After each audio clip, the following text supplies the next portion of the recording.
Magandang umaga mga kamani. Ito na naman po tayo ngayong umaga. Magpakain po tayo ng ating mga alagang chicken at duckling. So ayan, gutom na po sila. Medyo na-late po ako. Yan, ang ganda ng panahon ngayong araw, no? Maraming salamat sa Panginoon kasi lumabas si Haring Araw. Ilang linggo din at ilang araw ding umuulan dito sa amin at talagang napakahirap lumabas kasi lubak-lubak po ang daan. Kaya ayan, ngayong araw nalabas siya. Sana lumabas din bukas para kahit papano madry po yung lupa. Ayan, mag-harvest po tayo ng okra. Yummy yummy okra. Ilagay po natin yan mamaya sa ating kanin. Ilalagay ko lang siya, ipapatong ko lang siya sa may kanin para ma-steam or maluto.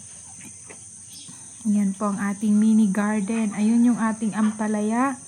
May bunga na po siya.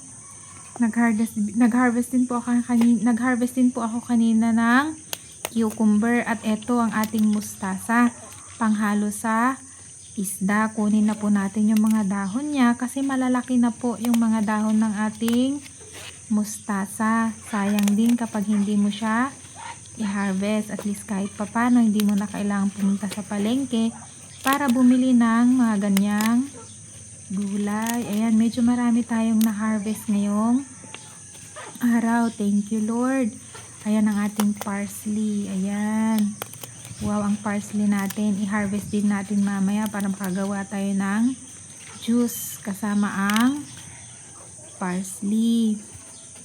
Meron din po tayong, ayan yung dahon ng aking kamote. Kumuha rin po tayo. Ihalo natin sa juice natin mamaya. So, napakaganda sa katawan yung mga raw foods kasi ako napatunayan ko na every morning umiinom ako ng mga raw juices.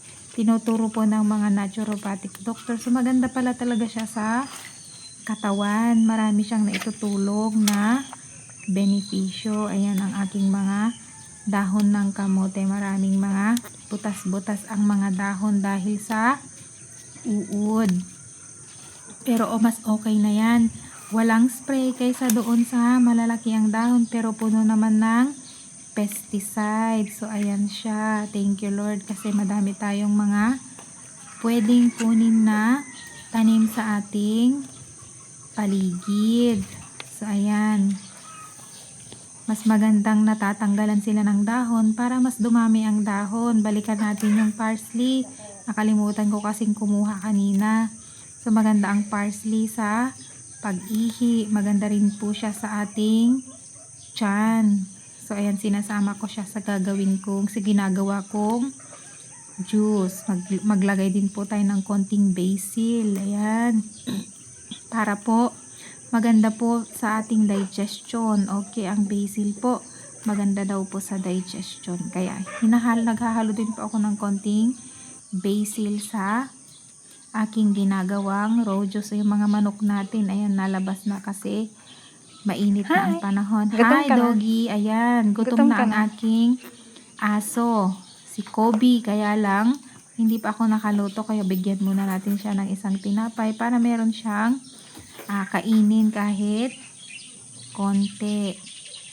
Ayan, may mga ibon na rin nagsisilabasan kasi nga po nalabas na si Haring Araw. Sa totoo lang po, maingay ang mga ibon dito sa amin. Yun ang aming musika sa tuwing mainit ang panahon. Ayan, kumuha din po ako ng dahon ng malunggay. Igisa po natin sa luya at bawang. Pagkatapos yun na po ang ating ulamin. Napaka-healthy po ng malunggay. Pambansang immune booster po yan. Kuha din po tayo ng alugbati. Yung alugbati, isasama ko na lang din po siya mamaya sa okra. Ilagay ko sa may kanin habang magluluto ako or habang aking iniinit yung kanin, pwede kong ilagay yan para lumambot. Ayan, maraming alugbati ang aking dito. Humingi na lang din po ako. So, libre-libre lang po ang mga gulay dito sa amin. Ayan ang mga ibon. Ayan na, kasi magandang panahon, nagsisilabasan na po sila. Maraming salamat po.